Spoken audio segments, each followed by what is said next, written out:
Hey Rockstars, welcome to another tradie tip. Today I want to address one of the biggest challenges you guys face, which is like, how do I stop working so hard for so little? How do I stop putting in so many hours? And how do I start delegating? Okay, so that's what we're going to talk about today on today's tradie tip, the gentle art of delegation. All right, we are back in the think tank, doing another tradie tip. And I think one of the greatest challenges contractors face is they're wearing way too many hats. They're putting in way too many hours, and they've gotta move on from doing so many of the lower level tasks, lower value tasks. Yes, they're necessary, but if we don't get the ability to delegate, we're not going to free up the time that we need to become a champion CEO and do the higher level things that we need to do. So what we're going to do today is we're going to talk about the matrix. So what is the matrix? It's really a matrix of how do we go about delegating. How do we, this matrix is going to help us determine where do we start. It's going to help us determine what are the things that we need to be very consciously aware of, that there might be a higher level of risk involved. So if we look at this matrix, it's basically a 9. Let me make sure that's not the greatest box, but we're going to take that as it is. It's basically a 9-box matrix. So this is what I want you to do. I want you to be able to follow me with this. At the bottom of this matrix, okay, so the horizontal line right here is all about skill. Low skill, there's low skill tasks, there's medium skill tasks, and there's high skill tasks, okay? On the vertical, okay, we want to look at value. In other words, what value does it bring from a dollar perspective and to the business perspective? So if we look at this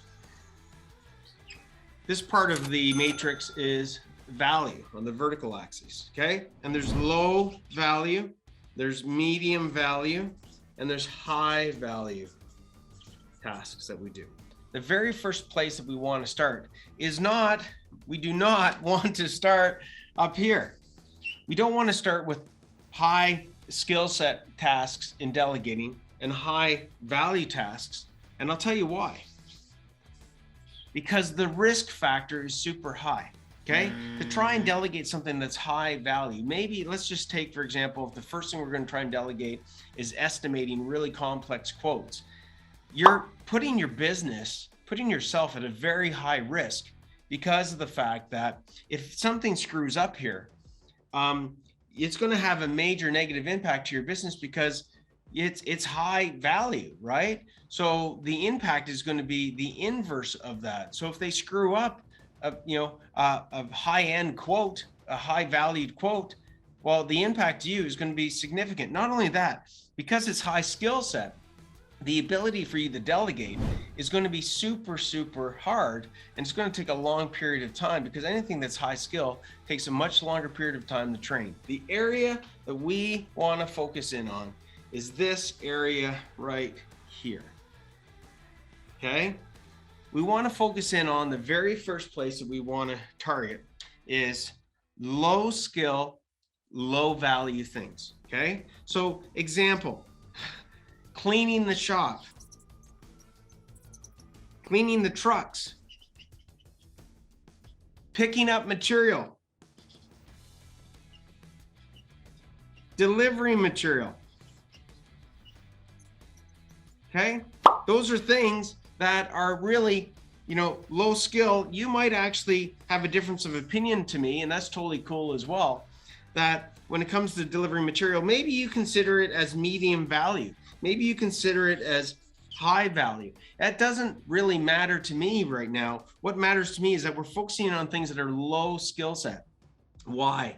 We want to fill up your box of what are the things that are low skill set to start with, low value. Maybe cleaning the toilet, okay, would fall into that. Going to Staples or going and picking up paper or ink cartridges or office supplies, that's a low skill set, low value, even though it's necessary to have those things, okay? Even though it's necessary to make sure that the shop and the trucks are clean, you can delegate that. And if something goes wrong with it, you're not going to be significantly impacted. Not only that, your speed in which you're going to be able to delegate a low skill task is super, super fast.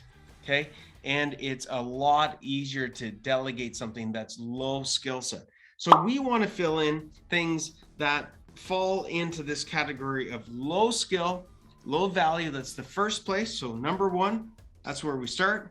Number two place we start is low skill, medium value. The next place we start is low skill, high value, number three. Okay. We sort of highlighted that one of the examples could potentially be material, right? So let's just say for example, that we put material delivery over here, which is low skill, medium value. But let's say like picking up a check from a client. Okay. That's low skill. It really is. You get in the vehicle, you drive out there, you pick up the check, but it's super high value. Okay. You could see how something that falls into anything that's low skill is going to be the very first place that you want to start. Okay. Then the next category that you focus in on is medium skill, low value, and so on and so forth. Okay. So when you look at delegating, that's how we want to make sure we categorize the things we want to delegate in the order in which we want to delegate. Too many times you're trying to delegate things and you're starting in the wrong order. Okay. So that's another tradie tip. Take the stuff, get it out of your head, guys. Okay. Get it out of your head, get it into the hands of your team, and start off with things in the right order that we covered off today. Use this matrix. It's super simple. Use a bunch of sticky notes if you want, and a freaking wall to identify the things that fall into each one of these buckets. Use a whiteboard, use a flip chart. You don't need to get too crazy. If you want to use a spreadsheet or some form of technology, that's totally cool as well. But I really find that you're going to get the most out of using that's something that's tactile, that's visual, okay, something that you can discuss, that's auditory with other people, and something that's kinesthetic that you can actually touch and feel. We can apply colors to this. And trust me, when you apply your visual modality, your analog modality, your kinesthetic modality, which is the way in which we learn, you can apply all three of those. It's like putting your brain on a very positive form of steroids, right? Making you think a lot more creatively, and you're going to be able to solve a lot more problems that way. It's going to make it easier for you to fill out this matrix. And I will see you on the flip side. Hey Rockstar, if this video resonated with you at all and you want a proven plan and pathway to take your contracting business to the next level with me and my team of experts, click the link below and apply for a free 50-minute pathway to Profits Call.